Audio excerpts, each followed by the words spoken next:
그렇죠. 여러분 TF, IDF 벡터라이즈를 많이 쓰는데요. 이 카운터 벡터라이즈보다 TF, IDF 벡터라이즈를 많이 쓰는데 자, 이것도 한번 볼게요. TF, IDF로 바꾸시기만 하면 됩니다. 이렇게 TF, IDF로 바꿔서 출력을 해보게 되면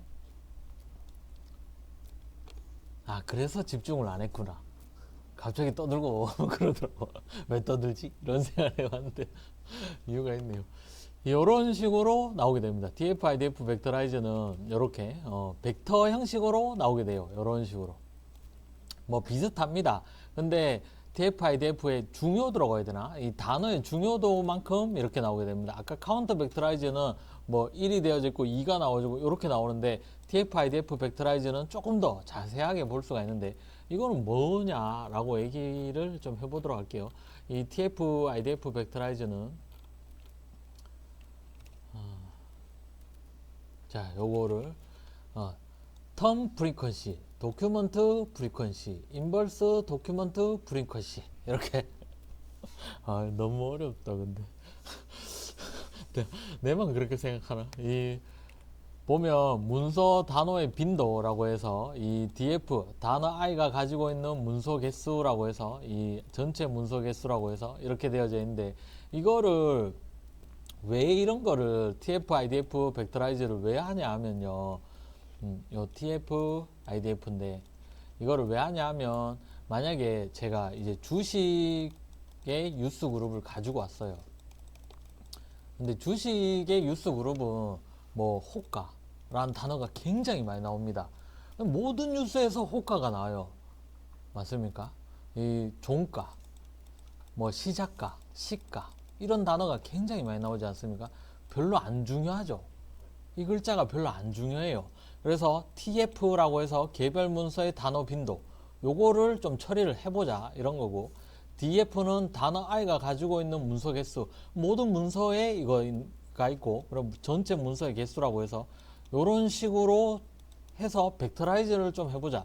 그러면 그 단어가 얼마만큼 중요한지에 대해서 이 식으로 표현을 해놨습니다. 로그를 취하는 거는 평균적으로 이 숫자가 너무 클 때 로그를 취하게 되는데 로그의 그 그래프를 그려보면 이런 식으로 나옵니다. 0에서 1 사이거든요. 이거 뭐냐 하면 로그 만약에 만이라는 숫자는 뭐죠? 너무 크죠. 너무 커요. 근데 로그 만이라고 하게 되면 이 숫자는 4입니다. 맞아요? 10의 4승이 만이죠. 그래서 4의 값이 나오지 않습니까? 아, 얘를 이렇게 줄여서 계산할 수가 있구나. 로그를 취해서 곱하는 거예요. 너무 어렵네요. 네, 제가 숫자로 얘기하고 있지만 이것도 참. 그럼 스케일이라고 얘기를 하는데요. 이 계산을 할 때 너무 큰 숫자를 로그로 좀 변환을 하자 이런 겁니다. 로그도 있고 스케일러 가능 민맥스 스케일러도 있고 스탠다드 스케일러도 있는데 로그를 취하게 되면은 이 0에서 1 사이의 값으로 취할 수 있다 이런 거죠. 뭐 요런 식입니다. 요런 식으로 얘기를 합니다.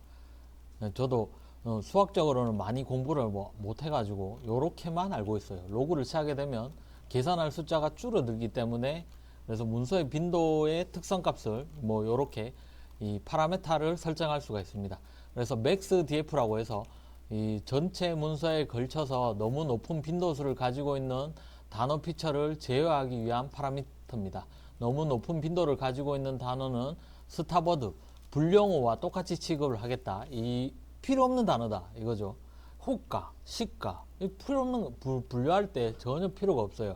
그래서 맥스 DF의 100가치 정수값을 가지면 전체 문서에서 100개 이하로 나오는 단어만 피처로 추출한다. 이 열로 추출을 한다. 특성으로 이 피처가 한국말로 특징이거든요.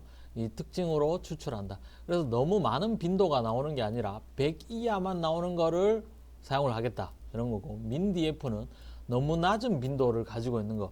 그러니까 그 문서에서 굉장히 중요한 키워드가 될 수도 있지만 너무 많이 적게 나오면은 이것도 필요 없는 불용어 처리를 하겠다. 이런 뜻이에요.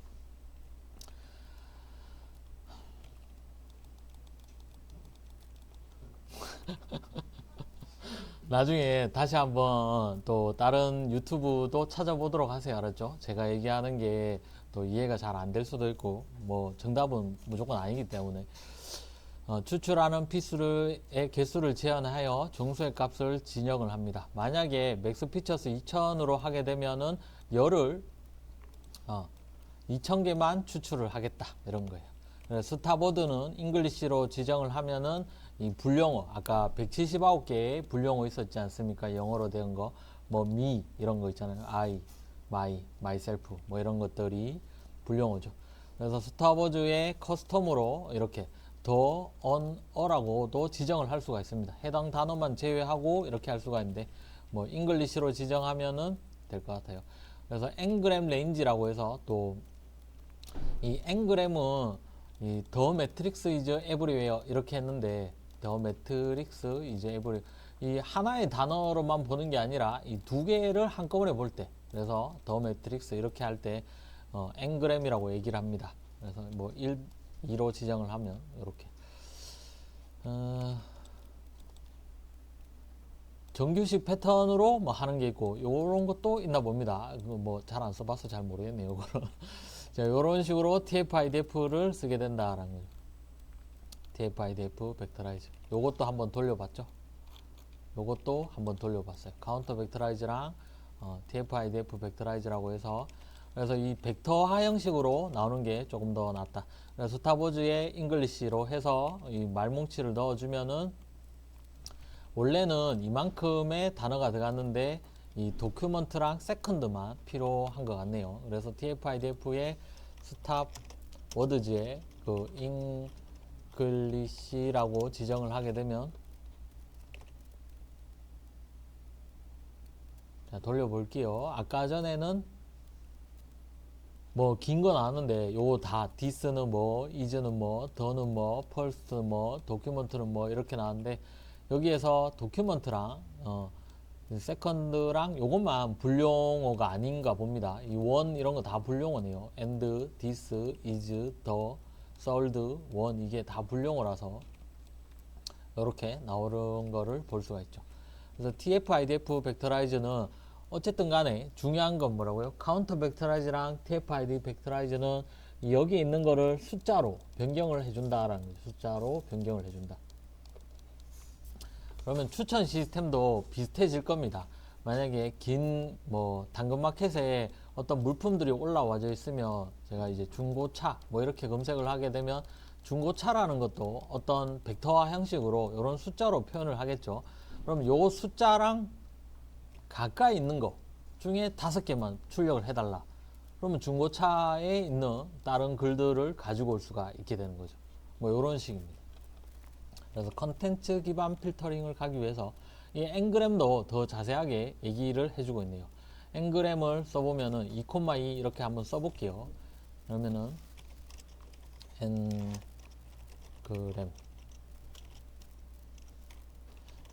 이거 변수명이 엔그램 레인지네요.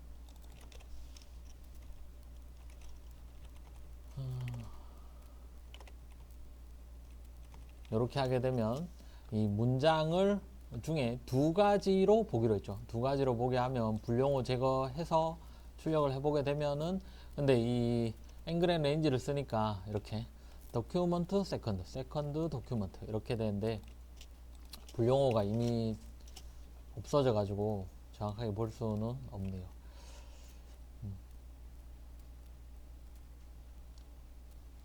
이렇게 and this 도큐먼트 is first document this document this is this죠.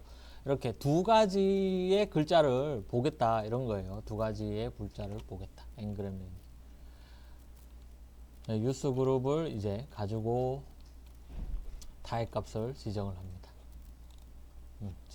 갈게요. 이제 여기에 그래서 이 학습을 진행을 하기 위해서 뭘 사용을 했냐면 로지스틱 리그레이션이라는 학습기를 사용을 했고 어큐러시 스코어라고 해서 얼마만큼의 점수가 나오는지 한번 분류를 해본 겁니다. 그리고 TF-IDF 벡터라이즈로도 이렇게 불용어 제거하고 엔그램 레인지라고 해서 바이그램을 섞고 맥스DF라고 해서 이 300개 이하로 나오는 거 단어가 그 문서에서 이 300개 이하로 나오는 것만 취급을 하겠다 이런 거죠. 그래서 학습을 진행을 해서 이렇게 해가지고 로이스 리그레이션을 사용을 해서 이렇게 해봤네요. 한번 해볼게요. 이 학습기를 사용을 해서 다시 집중이 안 되나? 에이.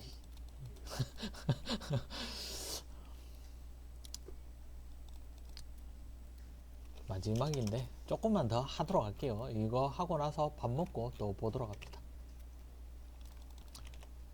그래서 요 부분을 가지고 와서요.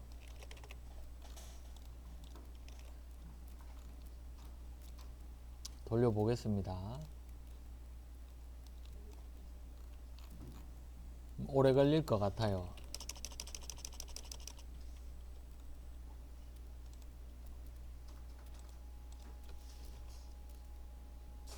그리고 문장을 제가 아무 때나 하나 만들게요. 여기 챗GPT에 가서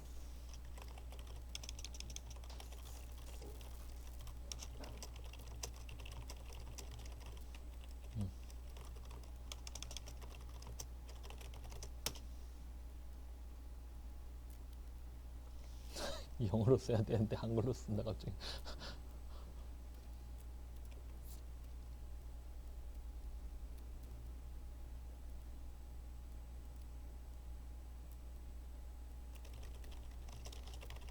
자, 요 영어로 썼는 이 글을 가지고 프리딕트를 해서 그 분류가 맞는지 한번 확인해 보도록 하겠습니다. 그렇게까지 하고 쉬었다가 밥 먹고 그렇게 할게요. 요거까지만. 그래서 이 뭐 많이 출력이 됐는데 아직도 돌고 있네요. 지금 아직도 학습하고 있습니다. 요게 읽어보면 로지스틱 리그레이션이 분류기입니다. 이스티메이터 뭐 이렇게 얘기하는데 학습기 이렇게 얘기를 합니다. 이스티메이터. 자, 요 로지스틱 리그레이션을 가지고 리니어 모델 안에 있는 로지스틱 리그레이션을 가지고 이 매트릭스의 어큐러시 스코어는 이 학습기의 점수를 나오는 거죠. 어느 정도의 성능 평가를 할 수 있는지.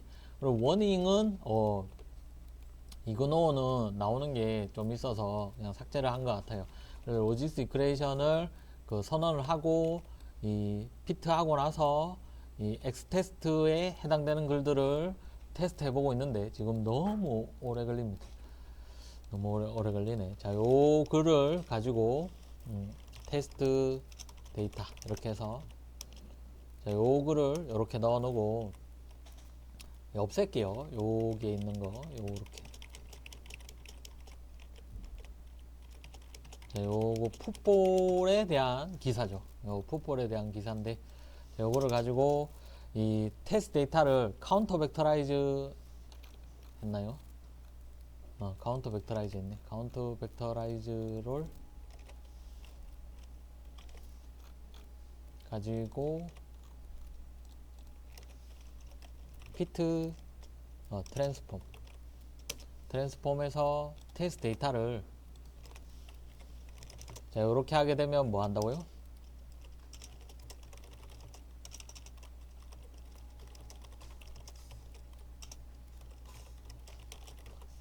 자, 이렇게 진행을 하는 겁니다. 그러고 나서 테스트 데이터를 가지고 LR에 여기 LRCLF네요. 로이스 리그레이션을 가지고 프리딕트를 진행을 해서 테스트 데이터를 넣어 줄게요. 그러면은 프리드 밸류 라고 해서 이 값이 나올 거고 프린트해서 프리드 밸류가 뭐 숫자 몇 번 뭐 이렇게 나오겠죠. 뭐 요게 그래서 여기에서 타겟 값이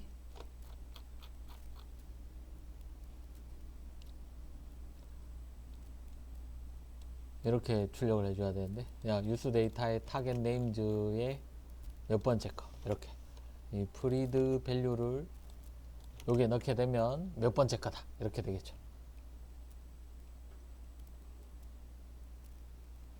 근데 뭐 안 끝났다. 학습을 진행을 하는데 안 끝나네요. 왜 안 끝나지? 이거 돌려볼 수가 없는 것 같은데. 언제 끝날지 몰라서 일단 또 끊을게요. 그 녹화 중단을 누르고 끊도록 하겠습니다.